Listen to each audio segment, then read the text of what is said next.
ప్రభువును రక్షకుడైన యేసు పరిశుద్ధ నామమున వందనాలు. ప్రియదేవుడి సంగమా, ప్రియదేవుని బిడ్డలారా, మరొక సమయం దేవుని వాక్యం ధ్యానించడానికి ముందుగా ప్రార్థన చేసుకున్నాం. ప్రార్థన.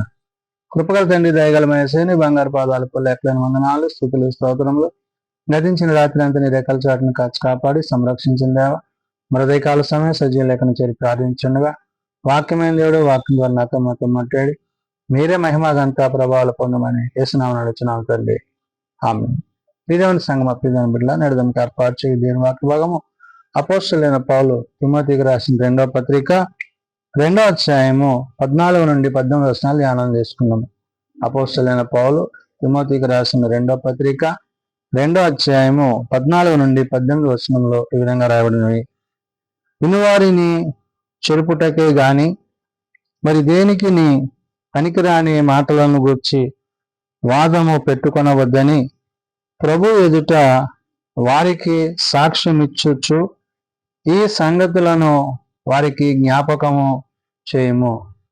పౌలు తిమోతికి పత్రిక రాస్తూ, అంటే విశ్వాస జీవితంలో, ప్రార్థనా జీవితంలో క్రీస్తును కలిగి ఉన్నవారు, క్రీస్తు యొక్క ప్రేమలో కొనసాగుతున్న వారు మరి ఇతరమైన వాటిని ఎందు మనస్కరించక, అందుకని ఇక్కడ అంటున్నాడు, దేవుని ఎదుట యోగ్యునిగా కనుబరుచుకొనుము అంటున్నాడు. అంటే క్రీస్తు ఎదుట నీ ప్రవర్తన అంతా సరైన రీతిలో కనబడినట్లు, క్రీస్తు యొక్క ప్రేమ యందు నీవు నిలిచినట్లు, యోగ్యమైన దానిని దేవుడు నీకు అనుగ్రహించు వాటిని నీవు కలిగి ఉండాలి.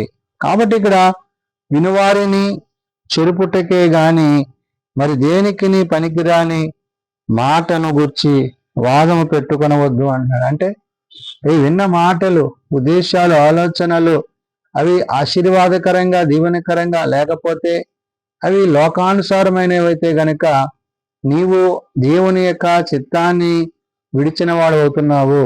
కాబట్టి ఇక్కడ దేవుని ఎదుట యోగ్యతను కనపరుచుకోవలసిన స్థితిని ప్రతి విశ్వాసి కలిగి ఉండాలి. కాబట్టి ఇక్కడ తిమోతితో పౌలు చెప్తున్న మాట, వినువారిని చెరుపుటకే గాని మరి దేనికి నీ పనికిరాని మాటలు అంటున్నాడు. అంటే ఆ విన్నది ఇతరులకు ఆటంకాన్ని, అభ్యంతరాన్ని కలిగించేదిగా ఉండకూడదని, ఆ విన్నది విశ్వాసంతో కూడినది ఉండాలని చెప్తూ మాటలను గుర్చి వాదము పెట్టుకొనవద్దు అంటున్నాడు. అంటే ఇతరులతో నీవు వివాదానికి చోటియక, వాదమునకు చోటియక, అతని మీద దాడి చేసే రీతిగా అతని యొక్క మాటల యొక్క ఉద్దేశాలను నీవు ఎంత మాత్రమునో తృణీకరించక నీవేమై ఉండాలో చెప్తున్నాడు.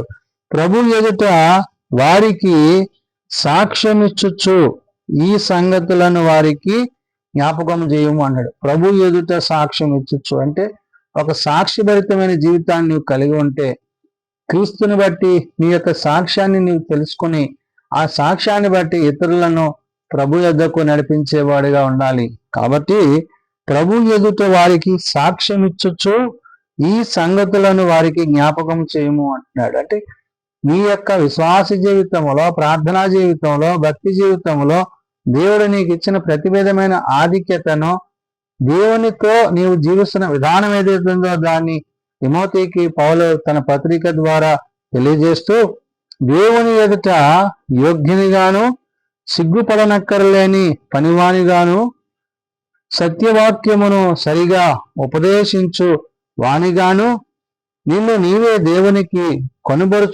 కొనుటకు జాగ్రత్త పడవు అంటున్నాడు. అంటే నీవు దేవుని ఎదుట, అంటే నీ యొక్క సొంత ఆలోచనల చేత, తలంపుల చేత, ఉద్దేశాల చేత కాదు కానీ నీవు క్రీస్తునందు ఎట్టివాడవై ఉన్నావో, నీ స్వశక్తి చేత కాదు, క్రీస్తునందు ఆయన కృపయందు నీవు కనికరం కలిగిన వాడవై, ఆయన ద్వారా నీవు బలము పొందిన వాడవై, ఆయన ద్వారా నీవు ఆ మహిమయందు నిలిచేవాడవై ఉండాలి. అంటే నిన్ను నీవు తగ్గించుకొని క్రీస్తుని నీవు కలిగి ఉండాలి.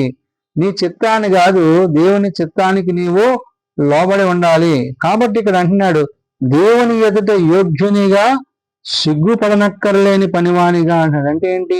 నువ్వు చేసే పనిలో యథార్థత, నీతి, సత్యము అవి ఉన్నప్పుడు నీవు క్రీస్తు యొక్క పరిచర్యకు సాక్షిగా ఉంటావు. అటువంటి సాక్షిభరితమైన జీవితాన్ని నీవు కలిగి ఉండాలని చెప్తూ సత్యవాక్యమును సరిగా ఉపదేశించువానిగాను అంటున్నాడు. అంటే వాక్యము వాక్యానుసారంగా ఉపదేశించేవారిగా, అంటే వాక్యమునకు విరోధముగా గాని, వాక్యమునకు ఏదైనా కలిపి గాని తీసివేసి గాని చెప్పక, వాక్యము సత్యమైనది కాబట్టి ఆ సత్యాన్ని గురించి నీవేమై ఉండాలన్నాడు?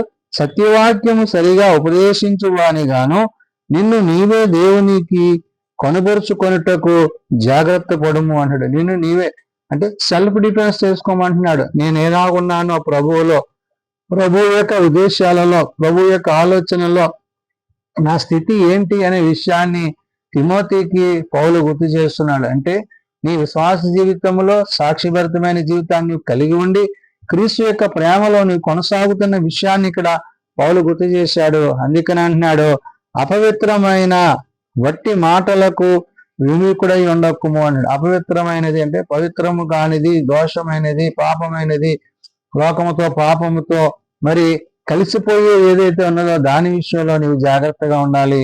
కాబట్టి అపవిత్రమైన వట్టి మాటలను విముఖుడవై ఉండుము. అట్టి మాటల వారు మరీ ఎక్కువగా భక్తిహీనులవుదురు అంటారు. అలాంటి మాటలు మాట్లాడేవారు ఎలాంటి వాళ్ళు అవుతారంట? భక్తిహీనులు అంటే భయము లేని వారిగా, దేవుని యందు భయభక్తులు లేని వారిగా వారు ఉంటారు. కాబట్టి నీవు ఎలా ఉండాలో, ఎలాంటి పరిస్థితుల్లో నీవు సాక్షిగా ఉండాలనే విషయాన్ని పౌలు ఇక్కడ మరి తిమోతికి గుర్తు చేస్తున్నాడు. కాబట్టి ఇక్కడ అపవిత్రమైన వట్టి మాటలను విముఖుడవై ఉండుము అంటాడు. అంటే ఏంటి? దేవునితో, దేవుని ఎదుట నీ మాట అవునంటే అవును, కాదంటే కాదన్నట్టుగా క్రీస్తుని బట్టి నీ ఉండాలి. కాబట్టి అటు మాటలాడు వారు మరీ ఎక్కువగా భక్తిహీనులవుదురేమో అంటున్నాడు. అంటే దేవుని యందు నీ యొక్క విశ్వాసాన్ని, క్రీస్తునందు నీకున్న ప్రేమను నీవు కలిగి ఉన్న విధానం ఏదైతే ఉందో దాని యందు నీవు కొనసాగవలసి ఉన్నది.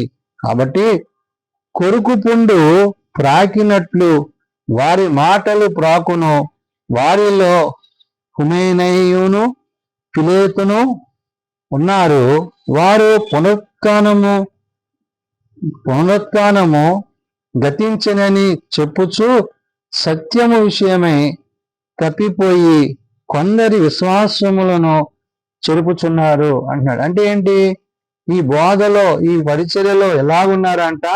కొందరు ఉన్నారంట, వారి పేర్లు కూడా అక్కడ రాశాడు. అంటే ఏంటి? వారు సత్యాన్ని అనుసరించక అసత్యమును కలిగిన వారుగాను, లోకముతో పాపముతో తమ హృదయాలను నింపుకున్న వారుగాను వారు ఎలాంటి బోధ చేస్తారంట? వారు ఏమంటున్నాడు ఇక్కడ? కొరుకు పుండు ప్రాకినట్టు వారి మాటలు ప్రాకును అంటాడు. అంటే వారు చెప్పే అసత్యాలు సత్యాలుగా ప్రజలు నమ్మే రీతిగా వారి మాటలు ఉంటాయి.